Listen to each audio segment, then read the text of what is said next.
Hello and welcome to the Fusionist channel, our first ever video, which is basically going to be an introduction to Fusionism. Fusionism is basically political compromise. As I'm sure you've noticed, our views recently are becoming ever more polarised. People are sticking blindly to their parties, regardless of policy. Essentially, I've always voted Labour, so I'm going to keep voting Labour. I've always voted Conservative, so I'm going to keep voting Conservative. This is not how our country changes. It's not how our kingdom changes. We need to start looking at policies. Policies matter.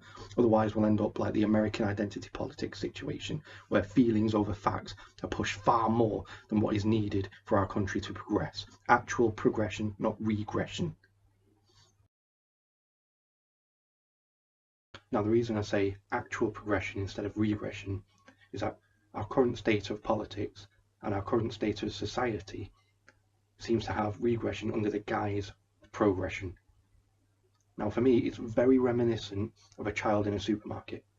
You tell the child no, so the child causes a big scene, screaming, shouting, waving its arms, takes its tops off, lies on the floor, goes limp, all in the hope that the people in the shop will all look at the parent, thereby embarrassing them into giving the child what they want. It's pathetic, it's immature.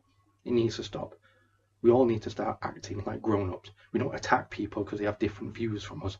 We don't harass, we don't chant, we don't sing horrible songs about them. This is stuff I expected from the right 20 years ago. It's not what I expect from a civilized society, yet we see it every day and we think it's okay, we think it's acceptable.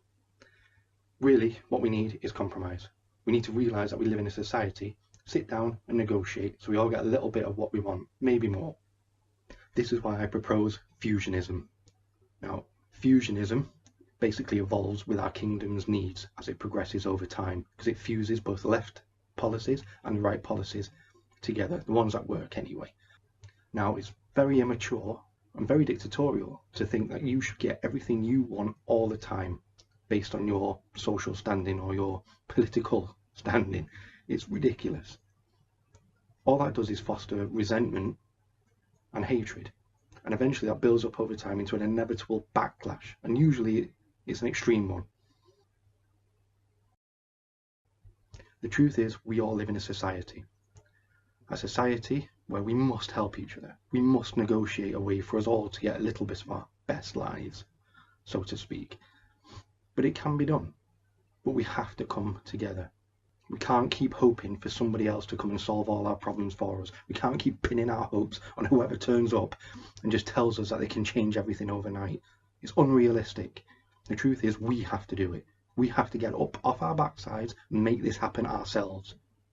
It's time for us to make a stand. The silent majority, the general populace, whatever you want to call us. It's time to make a stand. It's time to work together. And it's time to create that golden age which we could have had decades ago if we tried.